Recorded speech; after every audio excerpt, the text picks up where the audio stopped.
it's a lot to handle. Yeah, I agree, because a lot of people, most people don't have to think about the possibility of not only having to financially, physically, everything care for more than yourself. Like, even if you got married or something, they'd also have a job or just something like that. But having someone like a brother or a sister who you're taking care of, it's scary to think, like, what if I wasn't able to? What if I didn't have a job that had that kind of support to be able to support two people, especially with, like, what they need, because sometimes they need a little more than other people do, or want more than other people do, and so it's kind of scary to think, like, what if I don't have that? What if I can't provide that? Right. It's definitely scary, but I think it also worries me a lot, like now, because I never really thought about what role I would play, because right now I just see him as a 10-year-old, and, you know, I'm in high school, and I've never actually thought about, you know, when my parents are older and when he needs someone to be watching him, like, who's going to do that? And I almost feel bad now, like, this summer, we're already going on a college road trip and looking in, like, D.C. and North Carolina, and I almost feel bad that I'm leaving for 4 years, just knowing that, like, I'm not going to be there with him, and I think it worries me because I do want to play some sort of role. I don't want to just, like, you know, send an email, you know, once a month to him. I want to play, like, a role in his life, but I've never actually thought about how I was going to do that, and I guess it kind of worries me, or makes me kind of feel bad now that I, like, hadn't considered it, and I'm already, because it's like I already had, like, some plans, you know, thinking about, like, in the future, and I never considered, like, maybe what I need to do for him to help him out.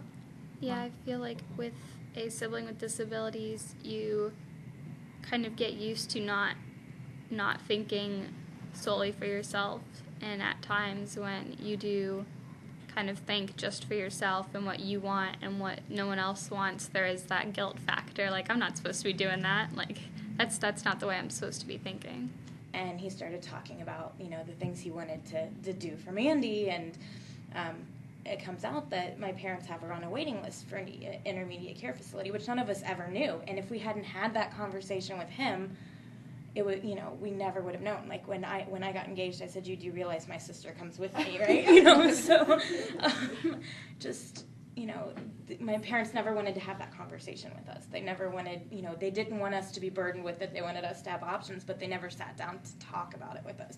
We had to go to them and say, okay, what's the deal? We need to make plans. You know, we're writing wills. We're doing things for us now. We need to know how we figure her into this. I wish my parents had been more open in general, that there'd been more conversation about the disability and how it impacted our lives, so I didn't feel like it was this big family secret. Mm-hmm.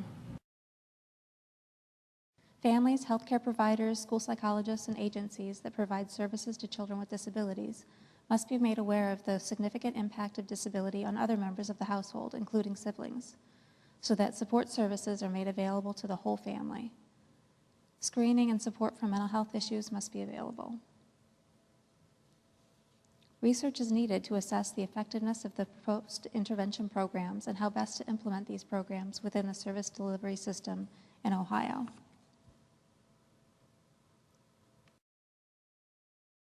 He tells me, "Hey, brother, I love my life. I'm happy."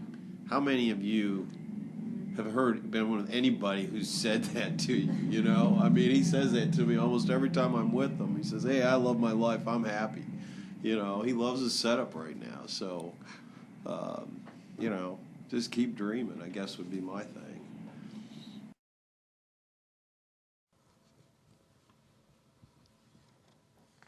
This project was supported by the Ohio Developmental Disabilities Council. Collaborators include Anthony Gowdy of the University of Arkansas for Medical Sciences, Susan Haverkamp at the Ohio State University Nisanger Center, Timothy Sarr and Barry Jameson of the Ohio Colleges of Medicine Government Resource Center. Thank you.